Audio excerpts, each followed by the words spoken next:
Brianna Cobb stood in the training room with Jessica French smiling widely at her. "What?" Arson asked. Diapered Dandy shook her head. "Nothing, I'm just glad to have you back," she said. Arson smiled. "We'll see how happy you are when you're rolling on the ground trying to put the fire out," she said. As the two friends began to battle, Arson began to think back on her time with the Freedom Phalanx Reserve. She thought about how far she'd come from being an orphaned street urchin with a sordid past to being a protector of the city. Brianna used to have a mother and father, a sister, and a happy home. All of that changed when her sister was killed by a stray bullet from a drive-by shooting. Her parents were so distraught by the loss of their beloved Lindsay that they sought revenge against the gang responsible for taking their daughter. One night Brianna's father went to the hideout of the gang and killed 2 of their members before he was gunned down himself. After the loss of her husband and daughter, Brianna's mother went insane and was deemed unfit to care for her remaining daughter. Brianna was put into foster care and was bounced from home to home because of her tendency to act up. By the time she was 15, she was running with a gang of anarchists bent on bringing down big corporations and law enforcement in Paragon City. When she was 18, she was knocked into a vat of chemicals by a police officer during a bombing attempt she was trying to carry out at a Cray Pharmaceuticals facility. The chemicals altered her DNA and gave her the ability to control fire. Looking back on it now, it was probably what saved her life as she escaped the burning building and collapsed in a nearby alley. She crossed paths with Dementia's Knight one night and was recruited by him into the team she now knew as her family. As the two heroes continued to spar, Jessica French was also thinking about how far she'd come in her own life, and how grateful she was to be a part of the team and to have friends like Arson and the rest of her teammates. Diapered Dandy seemed to be doomed to wear diapers for her entire life. As an incontinent woman, she was forced to wear the absorbent garments to keep herself safe from an even greater embarrassment. Being an extremely smart young woman, the 24-year-old was on the fast track at her university and earned a grant for her research in the field of curing incontinence. During the demonstration of her invention, Jessica was bombarded by an altered energy blast caused by the interference of clockwork minions that caused her machine to malfunction.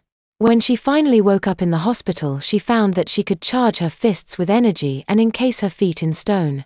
After that, she'd run into Half-Life Hannah and was recruited in the Freedom Phalanx Reserve. She found her true calling as a superhero. She'd met new friends and overcome great obstacles in the name of justice and virtue, and was stronger than ever because of it. Jessica helped Brianna up from the floor of the training room as the young hero massaged her sore ribs courtesy of a stone-footed kick to the torso care of Diapered Dandy. "Don't worry, you'll beat me someday," Jessica said as she put her arm around her friend. Arson put her arm around Jessica and walked with her to the door of the training room. "I'm not worried, as long as I can use the toilet I'll always beat you," she joked. The two friends laughed together as the door to the training room opened and they went back to their rooms. Carl and Sarah Madison were in their room playing a video game together when Sarah paused the game and sighed. "What's wrong?" Carl asked his twin sister. "This isn't what I thought being a hero was going to be like," she said as she got up from the floor and sat down on her bed. Carl got up and took a seat on his own bed across from his sister. "You mean being grounded?" he asked. Sarah nodded.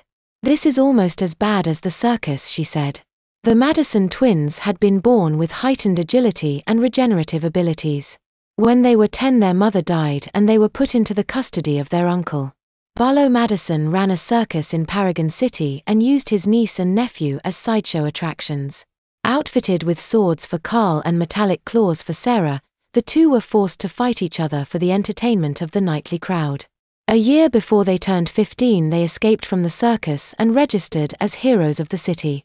They were recruited by Electrocute and Fantasy into the Freedom Phalanx Reserve and were overjoyed at the chance to turn their lives around. "This isn't anywhere near as bad as the circus," Carl said. "At least here people seem to really care about our well-being," he added. Sarah nodded. "I guess you're right, except for Miranda, she's just a bitch," she said. "Yeah, she's not very nice, but everyone else seems cool," Carl said. "I just wish we could train more and get better and stronger," Sarah said. Carl got up and went to his sister and hugged her. "We will. Just not today," he said. Sarah hugged her brother back. "You're probably right, I'm just tired or something. I'm gonna take a nap, she said. Carl smiled as his sister lay down and closed her eyes, and he went to his own bed and did the same, confident that things would get better for him and his sister. Miranda Adams stood at the foot of the bed, wearing a tight leather outfit that complemented her gorgeous body nicely. She smiled at her dominated lover as she lay on the bed, completely at the mercy of her mistress. Samantha Davis bit her lip in anticipation as she drank in the sight of her mistress standing before her, ready to completely dominate her body and mind. Are you ready? Fantasy asked her submissive partner. Electrocute nodded vigorously. Yes, mistress, she cried out eagerly. In Electrocute's mind, Fantasy was now tormenting her nipples with quick darts of her tongue and gentle but firm nibbles. In actuality, Fantasy was seated across the room watching her teammate writhing in ecstasy on the bed as her fantasy played out in her mind. Miranda had just recently joined the team, but she'd quickly found her niche in it. She'd made friends with Samantha and kept her on a tight leash by making her believe the fantasy she was currently enjoying was the real deal. In truth, Miranda probably would participate in the real thing with Samantha, but she was more interested in plotting against Elisa and Hannah at the moment. At 26, Miranda had been using her powers of mental manipulation to get what she wanted from a very young age. Coupled with her insatiable sexual appetite, Miranda was destined to open her own brothel. Using her powers to create perfect sexual fantasies for her clients, she became very rich very fast in the seedy underbelly of Paragon City. When she was approached by her friend and sometimes client Arson to join the Freedom Phalanx Reserve, she jumped at the chance to take her act on the road and try out some new material. Since then she'd studied her teammates and marveled at how easy it would be to overtake them and become the leader of the team. She planned to start with Elisa and Hannah, who seemed to be the two greatest hurdles in her path. Electrocute exploded in orgasm and blew the lights out in her room as her fantasy came to a euphoric end. The 24-year-old hero smiled and let the waves of pleasure wash over her for a moment before curling up in her bed and drifting off to sleep. Born with the power to control electricity, Samantha Davis was destined to be a hero almost from the time she could walk. She'd been fighting crime since she was 13 and had seen and done things that people twice her age had only read about. She'd met Arson while she was battling a mob of clockwork one night and joined the team when Arson had invited her to.